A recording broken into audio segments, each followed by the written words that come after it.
This novel, this CD, this album, Passion, tell me about its origins and how you came, because it is what some people would not expect from you in terms of your pure operatic experience. Well, first of all, the reason I recorded is because I always loved these kind of melodies that we included in the album. These genius composers like, I don't know, Albinoni or Brahms or Chopin or Rodrigo, etc., etc. Even when I was a kid, I always wanted to sing along with these melodies. And then we shouldn't forget that people like Caruso and like Gigli, later on Di Stefano, etc., they did record some of this type of music as well. I mean, symphonic music with lyrics. And another thing. Great musicians with tremendous status like Isaac Perlman or Daniel Barenboim or Maurice André, etc., etc. They use their own instrument to play operatic pieces with voice, without voice. So they have used their instrument for that, and I use mine for something that is not written by the composer like this. Now, what they did is use their instrument to record operatic pieces without voice. With voice. With voice, but in this case they recorded it, so composed by the composers for the tenor, or for the baritone, or for the soprano, and they use it only with the instrument and without voices. What I did this time is just the contrary. Right. So I think this is it's a kind of relaxing type of recording, and I enjoy tremendously doing it. Did you choose the pieces? Well, together with the record company, but I would say that the responsibility, if is somebody to blame, is mine. Yeah, so but these were things you wanted to do. These were pieces of music that you liked. Absolutely. The lyrics. Who wrote the lyrics? Well, the lyrics, different people. But you brought them together. But are they an expression of what you wanted to say, or are they an expression we wanted to be very, very respectful with the composers. We are talking, as I said before, about the greatest composers ever. So therefore we had to be very respectful, even if you have to be a bit conventional. We have been rather conventional with the lyrics, but I think this is something you have to do when you want to do a kind of respectful, as I said, approach to this type of music. Are you surprised that there are some who are purists who don't like this? Not at all, but this, first of all, I respect everybody's opinion. This is part of the game. When you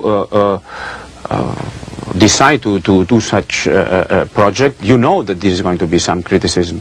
But the important thing is to know what is more important, the people that they are going to like it, or the people they are not going to like it, or just that they, because of some prejudice, they already, from the very beginning, they do not like it, even before they listen to. It's the idea they don't like, in a sense. It is the idea of you doing this kind of popular... Could be, and I respect this, but this is something that you have to live with, and is, as I said, part of the game. We talked with sopranos about this and other people about particular roles. Is there one role that you have always wanted to perform that you have never had an opportunity, that somehow is in your head? Well, I've been lucky, and very lucky, that I perform most of the roles that I You've had the opportunity. I had the opportunity, yeah.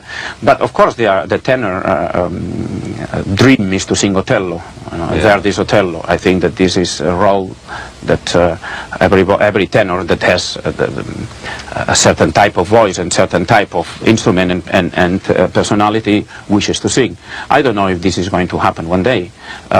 Maybe yes, maybe not. This is I cannot say at the moment. But in any case, what I try to do is to add new repertory to operatic repertory every year and sing new roles, because that keeps I think is a challenge, a tremendous challenge, and an artist has to really take some risks sometimes and to take these challenges. Yeah. So in your heart you believe you'll be able to sing Othello at some point? Yeah, well, for many years, every time I open the score, I look at the score, immediately I catch a cold. I don't know. I don't know why. No, but seriously speaking, I don't know. I want to see how my voice develops in the next couple of years. And maybe I'm going to be able to sing Otello. What I'm going to most probably I'm going to do, and I hope I can do it soon, in the next 2 years, let's say, is to make a recording of it. A recording first. Yes, and then a recording first, then I will know what it is to sing Otello with an orchestra, because one thing is to sing Otello with your coach at home without an orchestra and in a I don't know, 25 square meters room, and the other thing is to sing it in a studio with an orchestra where you can get a better impression, that closer impression that what would be to sing on stage. What's the best Otello you've ever seen? The best Otello I ever seen is Plácido Domingo. Really? Absolutely. 100%. 100%. 100%. Who were your heroes as you were becoming the star that you became, that you are? Who were the people? Well, at the very beginning, and still today, it was Mario Lanza. Mario Lanza, because I've seen this tremendous movie, The Great Caruso, and that was a tremendous impact for me. I've seen this movie, and it was a kick for me. I wanted to sing with him on the movie already, and then it was, as I said, a great inspiration. Then, when I became more involved in the operatic history, I learned to listen to Caruso, to Gigli, to Schippa, to Björling, to Richard Tucker, to so many great tenors. But there's been always one that touches me particularly, and that was Giuseppe Di Stefano. And if you ask me why, it's because I always thought that I would like to transmit, to give to my audience what I'm getting when I listen to his recordings or when I have the opportunity to listen to his music. So what did you get? Emotions, feelings, more than perfection. I'm not very much interested in perfection. If because of this you have to sacrifice your interpretation, your emotions. I think that a technique, a vocal technique, which is absolutely fundamental, essential and necessary for an opera singer, has to be at the service of the interpretation, not the other way around. Technique serves interpretation. Interpretation doesn't serve technique. The master of the performance is the interpretation of the role. In my opinion, yes. In my opinion, what interests me when I go to the opera house, I'm talking now like an opera lover and an opera goer, what interests me is the emotions a singer is bringing to me on stage. If there is just perfect sounds and there is just something that is cold and perfect and doesn't touches me, I'm not interested to go to the opera house. I can put a recording, I can do many other things. What I need in an opera house, even if there is some imperfection, even if there is some note or some passages that are at the edge of being at the limit, come on, what we are going to an opera house for is for feelings, is for emotions, to remember after we left the opera house what we heard, what we see. Yeah, and the audience and the house and the entire thing can bring you to unparalleled heights that you could never reach in a studio, probably. Well, yes, it is, for sure. It's another type of emotion, another type of tension, another type of pressure to sing for an audience. And that probably changes also a little bit your way of interpretation. Even though, I mean, when you sing in a studio with an orchestra and your colleagues and a wonderful conductor, you know, the music is there, the lyrics are there, the dramatical situations are there as well. So a very important percentage of the work is done, but for sure, as a performer, I prefer to sing on stage, no doubt about it. Has your voice changed over the years? Well, I think everybody's voices for the better. Well, this I don't know. It's hard for me to judge. In certain aspects, maybe yes. In certain aspects, with the age, you gain certain things and you lose other things. You may lose a little bit of elasticity in your voice. Elasticity helps you go up and go down? I mean, what does that do? Or to sing a certain type of repertory, much lyrical type of repertory. Right. But you gain probably in interpretation, you gain in warmth in your voice, and probably a deeper view of what you're doing. And a command of the voice and how you can use it Yes, with the years I think that you become more colorful singing. You sing in a much colorful way than at the beginning. But the main thing, I would assume, in addition to what you say, is what you also touched on, is the interpretation. You've lived more life, you've done more roles, you've understood more, and you grow in your understanding or what you want to bring out of a character. Definitely, and I think more experience you have from life, more you can bring that to the roles you are playing and singing. How long do most opera singers stay on stage? In other words, is there a point in which, in your 60s or at some point, you say? Well, that depends of everyone's different individual. I mean, some people.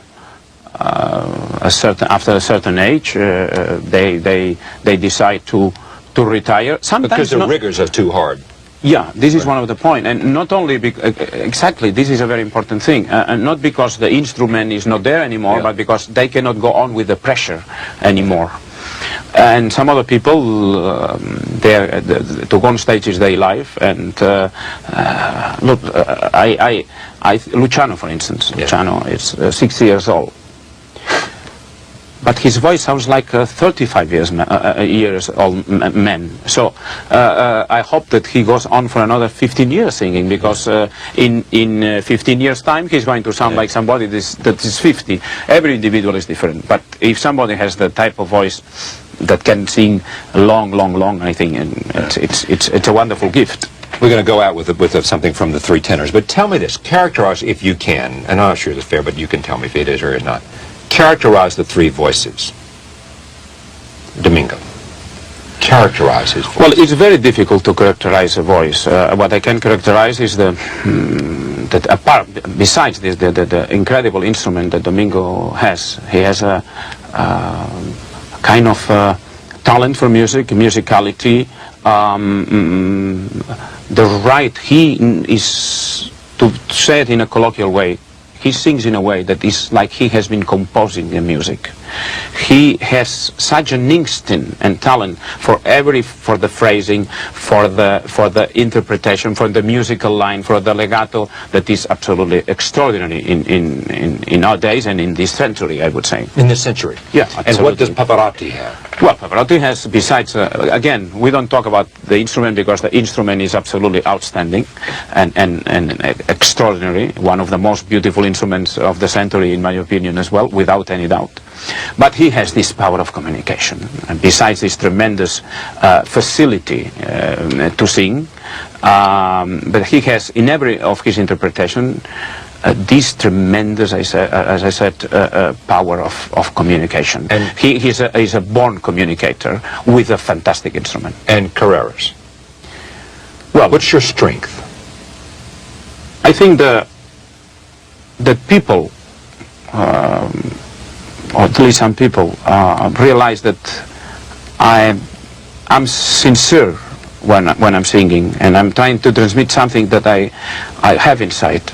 I try to communicate with my audience. I'm trying to be very open with them and to without any barriers to try to bring them to strip away all that separates you from the audience, and so that there's a connection between. You know what is my dream as an artist? Yes, what? My dream as a singer, as an artist, is that everybody in an audience would feel that I'm just singing for him or for her. This is what would be a dream for me. Great to have you. Thank you very much. Pleasure.